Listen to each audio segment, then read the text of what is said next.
Today's video is sponsored by Grunes.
Alright, been a pretty good day so far. Levi and I just sawed some more white pine. Look at the difference in this color from today compared to a couple weeks ago. Big difference. Along with the white pine, also sawed a little bit of 6/4 walnut. That log was a little squirrely, as most of the walnut that I get is. A couple live edge pieces, and then some that are just about 11, I think they're about 11 inches wide. Pretty nice stuff. You know what the problem is though? I enjoy sawing lumber, and I enjoy cutting and splitting firewood, especially now with the Evo firewood processor. But the problem is I have way many people, I mean way more people, want firewood than lumber. I think in order to build a successful lumber business is going to take a long time.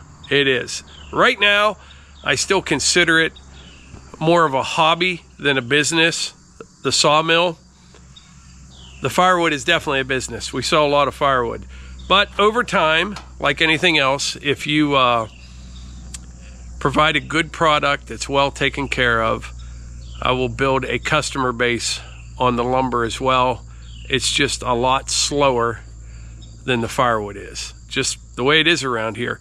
And what's weird is there are some very well established businesses that have been around for a long time. One in particular, they sell nice lumber. They don't saw any of it themselves or dry it. They're just a retail location.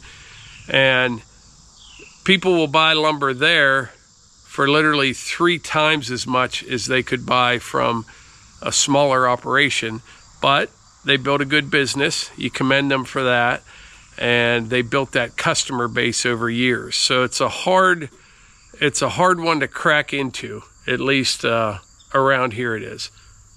Firewood's where it's at.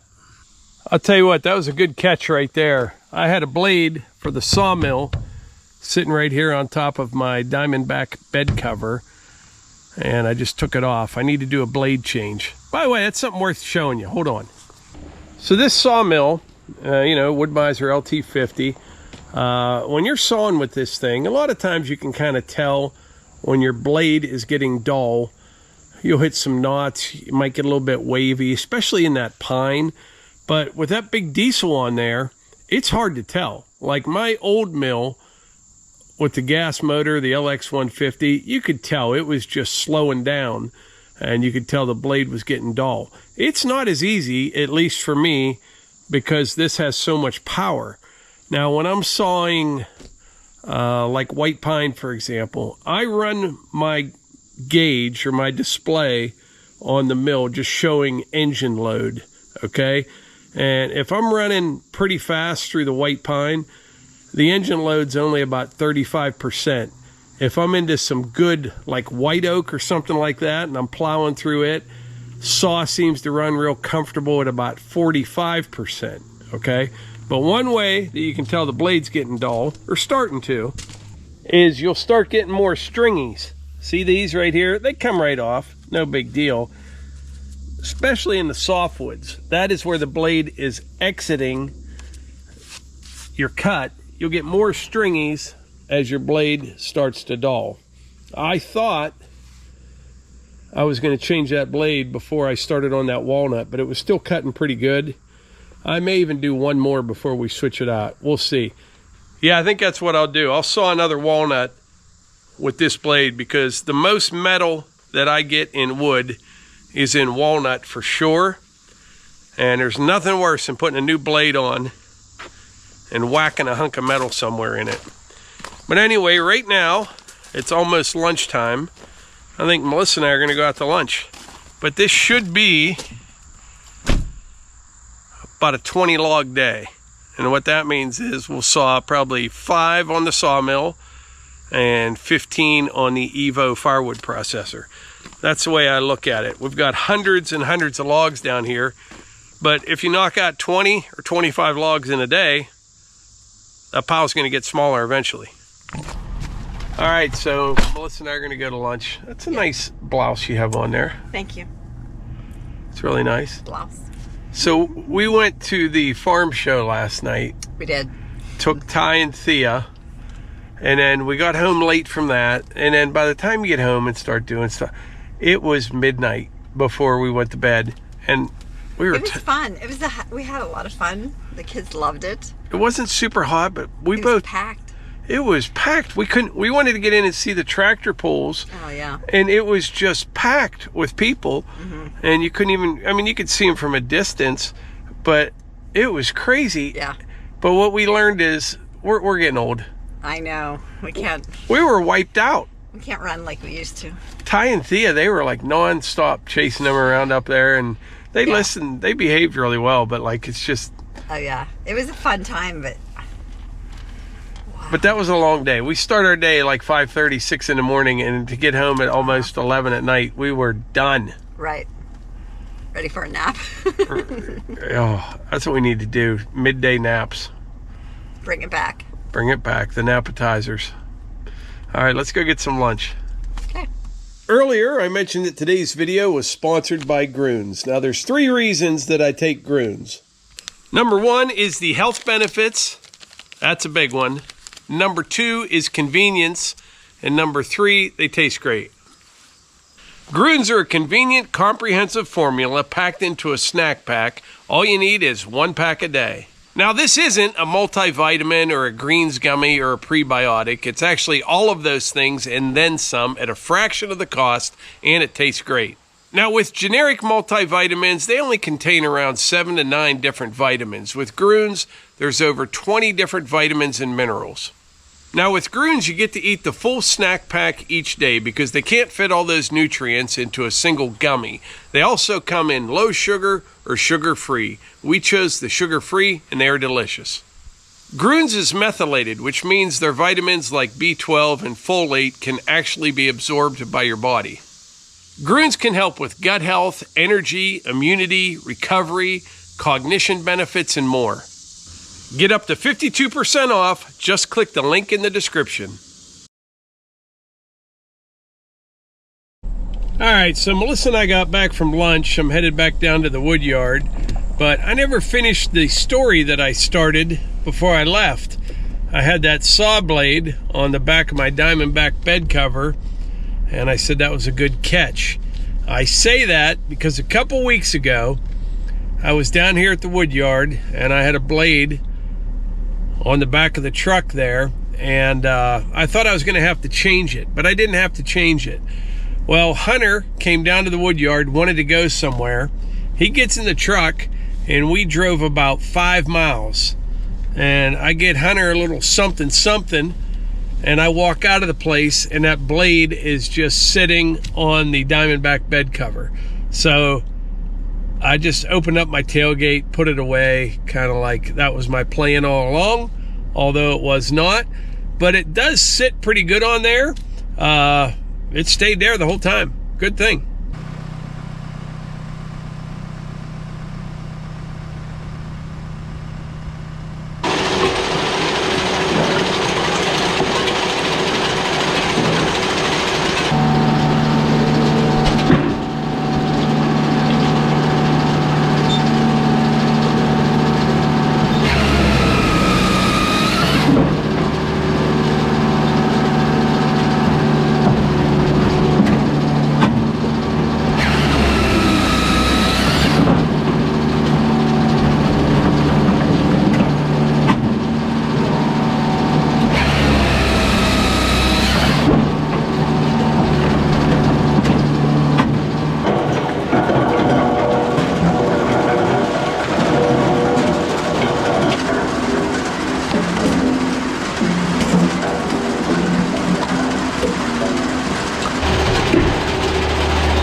Pretty good day so far. I gotta turn off my headphones here. We got about 280 board feet of lumber sawn. I stacked and stickered some of it. I'll do the rest this evening. Got about 2.5, 3 cords of wood cut and split, mostly red oak and hickory. Move some other stuff. We were only down here at the Woodyard for probably 4.5 hours. Imagine 100 years ago or 150 years ago how long that would have taken to cut and split 2.5, 3 cords of wood and saw a couple hundred board feet of lumber. I mean, those guys worked 10 times harder than what we do, but there's no way they would be able to do that with the equipment they had in half a day. No way. Everything is becoming more and more efficient, you know? Less people can get more things done in less time. There's that hickory and red oak. Most of it was hickory. That stuff can get real stringy, but the tumbler does a fantastic job. Right now I just got this Chinese bucket here underneath of it.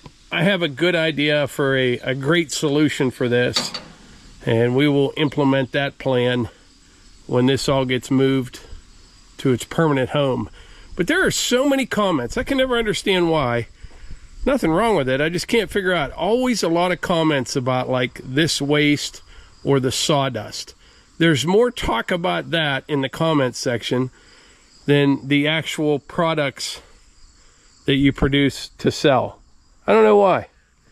But yeah, this is no big deal. I can clean this up in no time at all. I got rid of a couple buckets so far. It would make good kindling. We don't really use any kindling. With our fire starter, there's literally no need. You just use regular firewood in the fire starter. There is some value there, but it's just one more thing. You got to pick your battles, you know? I'm not going to go through this and find the good stuff and sort it out to make a $5 bag of kindling and spend an hour doing it. The other question I get quite often, that's some of that stringy hickory right there. A lot of people ask how you get that last bit out of the wedge. Short answer is you don't. If you want to, you know, it doesn't hurt anything leaving it in there till you use the machine again.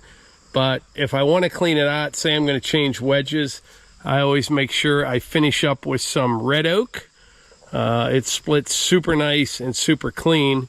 And whatever is left in the wedge, usually the bottom pieces, you can pull right out. Just take a little hammer, knock them backwards. It's easy to clean out. Not with hickory, not with stuff like that, but with red oak, that's the way to do that. So if you want to clean the wedge out, you finish up with red oak. Totally off topic here. Do any of you follow baseball? I do not. I used to play baseball a lot till I was probably 29 years old, I think. I'm not sure. I got up to like Eagle County baseball, but I don't really follow it anymore. You know, maybe some highlights or something like that. Well, we live north of Pittsburgh. Pirates are horrible. I mean, they have been for years. They just don't reinvest anything back into the team. But they got this pitcher, and I kind of feel bad for the guy because he is arguably the best pitcher, here comes Hunter, in the major leagues, and he plays for the Pirates. Last I checked, his ERA was like 1.81, and what ERA means is total innings pitched. Like for a 9-inning game, he would only give up 1.81 runs. He's phenomenal, and he's stuck with the Pirates. That's kind of a shame, really. You want to go somewhere, Hunter? All right. I don't know if I mentioned his name. The pitcher's name is Paul Skeens. Phenomenal pitcher. The other baseball-related story, did you see what they're doing with Bristol Motor Speedway? They're getting ready for a baseball game there. They're building a ball field right inside the track. I saw a video today. It was pretty interesting. They had, I think, around 1,000 loads of stone. They're starting off with some bigger rock and getting down to, I think, like a limestone dust. And then they put artificial turf over top of it and make a baseball field. It looks beautiful. They did a nice job. And they used that stone once before and just stockpiled it somewhere. I think they did like a football field there one time, and they put all that stone down. I wouldn't have thought they'd use stone, but that's what they do. But anyway, right now the hunt man and I are going to make a sheets run, and I'll report back in a bit. Thanks, Bo. Thanks. Thanks for getting the gate. Alright, I got into a bunch of other stuff there this afternoon. Right now I'm going to take the excavator out to the future home of the new Woodyard. We're going to do just a little bit of work this evening. Basically, I wanted to just get it out here tonight, but I got a bunch more treetops to clear, to clean up.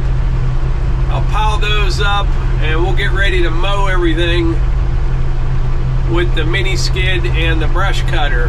That makes it so nice. Once you get everything mowed down and cleaned up, you can kind of see what you're doing and decide at that point what trees need to come out, which ones can stay, all that kind of stuff. Probably see some deer on the way out here. They could not care less about the equipment. It's crazy. If you were hunting or hiking out here in the wintertime or the fall, they're gone. If you bring a tractor or an excavator or whatever, they don't care. Alright, so I just crossed the food plot there. We're going to come down in this area. There's a big mess down in here. There was a big oak tree that went down years ago. We're going to try to bust up the top a little bit and get some of it out of there. This is the area right here I was talking about the other day. It rolls down off of here, and what I'm thinking is we'll have a little road comes over here, and this will be elevated up here. The road will go down below it, and we can have that drum tumbler sticking out over top of it with the conveyor there, and load the dump trailer and dump trucks or whatever with firewood. There's a lot of nice little trees in here, and there's some big gnarly ones, but there's some nice white oaks in here that I want to try to work around, like that one right there. I don't know if it'll work out or not, but we're going to save as many trees as we can without them being in the way. Yeah, see what happens here. This oak falls down, and you got all them briars and invasive stuff. It's quite the mess.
I got most of that big oak out of there.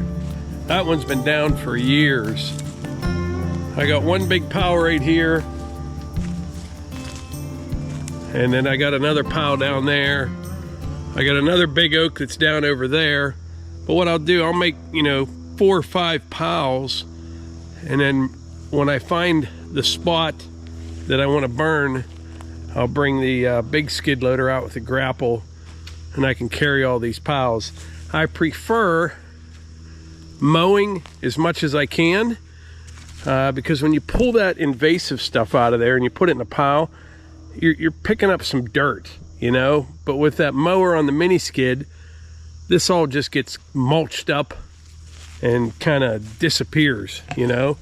So I got most of the stuff out of here, a little bit left down there at the bottom, but I can mow pretty much all this area now.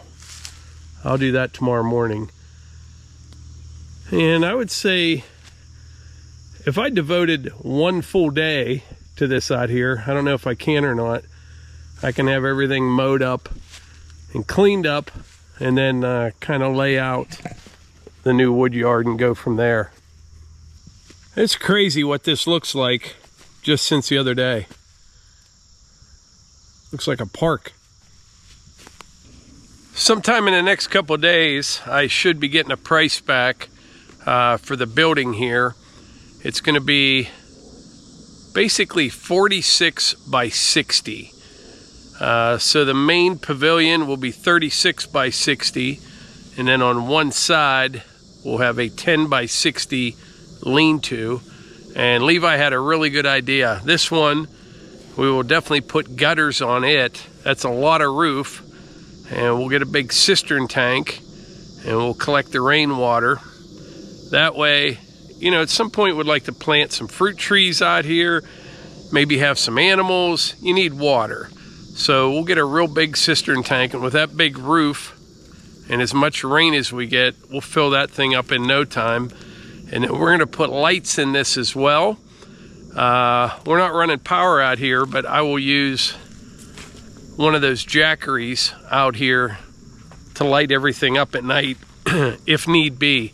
It's crazy how, you know, over the last 15 or 20 years, the technology in lights has evolved. You know, it doesn't take much power at all to run a lot of light. The other day I bought a flashlight. I wish I could tell you what the brand of it is. I'll show it to you in another video. This thing, you could hide it in your hand. It is tiny and it's rechargeable. It's unbelievable how bright this little light is. I always liked a good flashlight, and we were talking the other day about that. Remember back in the day, you would have like one of those flashlights with the 6-volt lantern battery in it. If you had one of those, you were in tall cotton. You know what I mean? You thought that was the greatest light ever. Nowadays, the light on your cell phone is probably just about as bright as those were. But anyway, I think that's about it for today's video. I do. I'm not sure how long this one will go, but we had a pretty productive day, and we'll hit her hard again tomorrow. Catch you on the next one.